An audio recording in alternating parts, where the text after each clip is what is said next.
देखो देखो दोस्तों, भाभी जी कैसे सो रही है। देखो भाभी जी का आज तबीयत खराब है इसीलिए पूरा सो रही है अभी। पूरा रजाई लेके अभी मस्त सो रही है भाभी जी।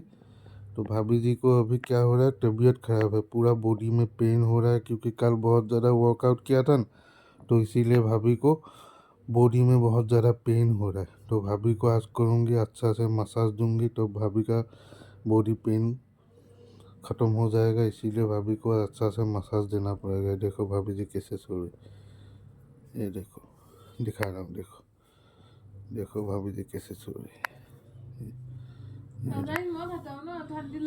अरे बॉडी में मसाज देनी होगा ना अभी, तो इसीलिए तो रजाई तो हटाना पड़ेगा। अब तुम सो रही हो तो हटाऊंगे तो अच्छा से तुमको मसाज करूँगा, तब तुम्हारा बॉडी पेन जाएगा, तब तुमको लगेगा बहुत ज़्यादा अच्छा।